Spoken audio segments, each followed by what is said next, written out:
पाकिस्तान शब्द का जन्म सन 1933 में कैम्ब्रिज विश्वविद्यालय के छात्र चौधरी रहमत अली के द्वारा हुआ। इसके पहले सन 1930 में शायर मोहम्मद इकबाल ने भारत के उत्तर पश्चिमी 4 प्रांतों सिंध, बलूचिस्तान, पंजाब तथा अफगान सूबाए सरहद को मिलाकर एक अलग राष्ट्र की मांग की थी। 1947 अगस्त में भारत के विभाजन के फलस्वरूप पाकिस्तान का जन्म हुआ। उस समय पाकिस्तान में वर्तमान पाकिस्तान और बांग्लादेश दोनों सम्मिलित थे। सन 1971 में भारत के साथ हुए युद्ध में पाकिस्तान का पूर्वी हिस्सा, जिसे उस समय तक पूर्वी पाकिस्तान कहा जाता था, बांग्लादेश के रूप में स्वतंत्र हो गया। आज का पाकिस्तानी भूभाग कई संस्कृतियों का गवाह रहा है। आधुनिक राष्ट्र पाकिस्तान का गठन करने वाले क्षेत्र का इतिहास प्राचीन भारत का हिस्सा है, जिसमें मध्ययुगीन काल में ब्रिटिश भारत का इतिहास भी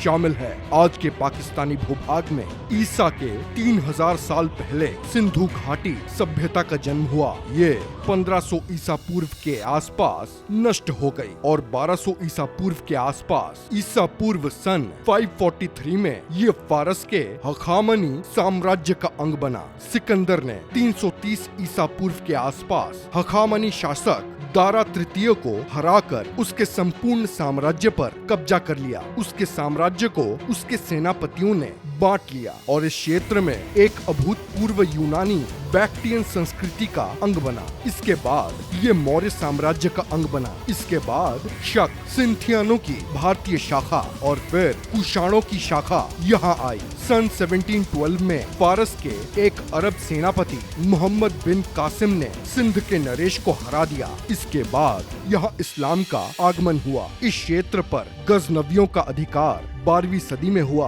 और 1206 में ये दिल्ली सल्तनत का अंग बन गया। सन 1526 में दिल्ली की सत्ता पर मुगलों का अधिकार हो गया और 1857 के बाद यहाँ अंग्रेजों का शासन आया। 14 अगस्त 1947 को ये स्वतंत्र हुआ। सिंधु घाटी सभ्यता ईसा पूर्व 3300 से 1800 के बीच यह सिंधु घाटी सभ्यता का विकास हुआ। यह विश्व के 4 प्राचीनतम सभ्यताओं में से एक थी। इसका क्षेत्र सिंधु नदी के किनारे स्थित था, पर गुजरात और राजस्थान में भी इस सभ्यता के अवशेष पाए गए। मोहनजोदारो, हड़प्पा इत्यादि स्थल पाकिस्तान में इस सभ्यता के प्रमुख अवशेष स्थल हैं। इस सभ्यता के लोग कौन थे, इसके बारे में विद्वानों में एक राय नहीं है। कुछ ऐसे आर्यों की पूर्ववर्ती शाखा कहते हैं, तो कुछ इसे द्रविड़, कुछ इसे बलोची भी ठहराते हैं। इस मतभेद का एक कारण सिंधु घाटी सभ्यता की लिपि का नहीं पढ़ा जाना भी शामिल है। ऐसा माना जाता है कि 1500 ईसा पूर्व के आसपास आर्यों का आगमन पाकिस्तान के उत्तरी क्षेत्रों के तरफ से भारत में हुआ। आर्यों का निवास स्थान कैस्पियन सागर के पूर्वी तथा उत्तरी हिस्सों में माना जाता है, जहां से वो इसी समय के करीब ईरान, यूरोप और भारत की ओर चले गए। पर ये सब सिर्फ बातें हैं। इन सब का कोई पुख्ता सबूत अभी तक नहीं मिला। सन 543 ईसा पूर्व में पाकिस्तान का अधिकांश इलाका ईरान के हखामनी साम्राज्य के अधीन आ गया, लेकिन उस समय इस्लाम का उदय नहीं हुआ था। ईरान के लोग जरदोश्त के अनुयायी थे और देवताओं की पूजा करते थे। सन 330 ईसा पूर्व में मकदूनिया यानी यूनान के विजेता सिकंदर ने दारा तृतीय को 3 बार हराकर हखामनी वंश का अंत कर दिया। इसके कारण मिस्र से पाकिस्तान तक फैले हखामनी साम्राज्य का पतन हो गया और सिकंदर पंजाब तक आ गया। ग्रीक लेखों के मुताबिक उसके सिंधु नदी के तट पर भारतीय राजा पुरु को हरा दिया, पर उसकी सेना ने आगे बढ़ने से इनकार कर दिया और वो भारत में प्रवेश किए बिना वापस लौट गए। परंतु भारतीय इतिहासकारों के हिसाब से सिकंदर को काफी भारी नुकसान के वजह से वापस जाना पड़ा। इसके बाद उत्तरी पाकिस्तान और अफगानिस्तान में यूनानी सभ्यता का विकास हुआ। सिकंदर के साम्राज्य को उसके सेनापतियों ने आपस में बांट लिया। सेल्यूकस निकेटर सिकंदर के सबसे शक्तिशाली उत्तराधिकारियों में से एक था। मौर्यों ने 300 ईसा पूर्व के आसपास पाकिस्तान को अपने साम्राज्य के अधीन कर लिया। इसके बाद पुनः ये ग्रीकों बैक्ट्रियन शासन में चला गया। इन शासकों में सबसे प्रमुख मिनांडर ने बौद्ध धर्म को प्रोत्साहित किया। पार्थियनों के पतन के बाद ये फारसी प्रभाव से मुक्त हुआ। सिंध के राय राजवंश ने सन 489 से 632 तक इस पर शासन किया। इसके बाद ये उत्तर भारत के गुप्त और फारस के सासानी साम्राज्य के बीच बटा रहा। अभी पाकिस्तान एक आतंकवादी देश है। इस्लाम का आगमन सन 712 में फारस के सेनापति मोहम्मद बिन कासिम ने सिंध के राजा को हरा दिया।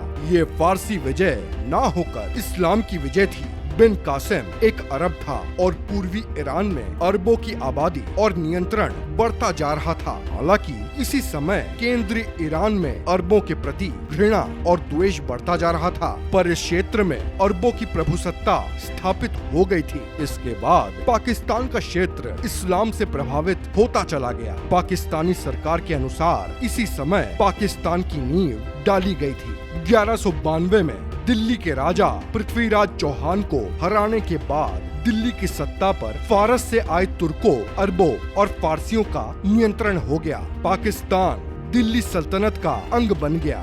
मध्यकाल 16th सेंचुरी में मध्य एशिया से भागकर आए बाबर ने दिल्ली की सत्ता पर अधिकार किया और पाकिस्तान मुगल साम्राज्य का अंग बन गया। मुगलों ने काबुल तक के क्षेत्र को अपने साम्राज्य में मिला लिया था। 18वीं सदी के अंत तक विदेशियों का प्रभुत्व भारतीय उपमहाद्वीप पर बढ़ता गया। सन 1857 के गदर के बाद संपूर्ण भारत अंग्रेजों के शासन में आ गया। उसके बाद भारतीय राष्ट्रीय कांग्रेस की स्थापना हुई, जिसका उद्देश्य था प्रशासन में भारतीय भागीदारी बढ़ाना। हालांकि कई मुस्लिम नेता इसमें बहुत सक्रिय थे, पर कुछ लोग इसे हिंदू बाहुल पार्टी के रूप में देखते थे। 1906 में मुसलमानों के एक दल मुस्लिम लीग का गठन हुआ। मुस्लिम लीग तथा अन्य दलों के नेताओं को इस बात का डर था कि यदि भारत स्वतंत्र हो गया तो उसमें मुसलमानों की भागीदारी बहुत कम हो जाएगी, क्योंकि वे अल्पसंख्यक हैं। इसी कारण से उन्होंने एक अलग राष्ट्र की मांग की। प्रसिद्ध शायर इकबाल ने इस सिद्धांत का साथ दिया और लाहौर समझौते के तहत द्वि राष्ट्र सिद्धांत पर और बल दिया गया। इस बैठक की वजह थी चुनाव में मुस्लिम बाहुल क्षेत्रों में मुस्लिम लीग की पराजय।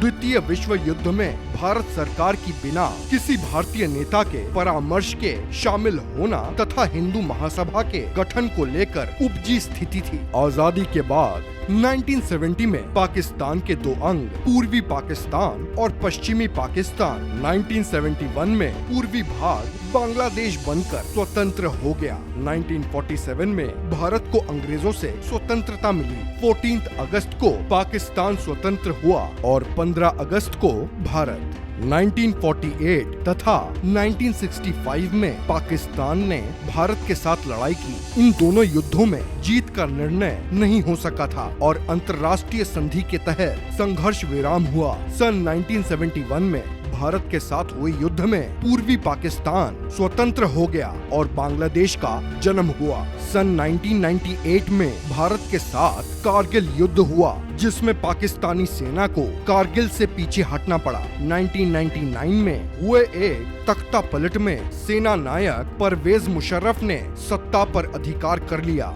बाद में विदेशी और आंतरिक दबाव के कारण उन्होंने देश की सेना के प्रमुख का पद छोड़ दिया और राष्ट्रपति बने रहे, पर अंतर्राष्ट्रीय तथा आंतरिक दबाव के कारण उनको चुनाव करवाने पड़े, जिनमें उनकी हार हुई और इसी चुनाव के दौरान पाकिस्तान पीपल्स पार्टी की नेता बेनजीर भुट्टो की अज्ञात लोगों ने हत्या कर दी।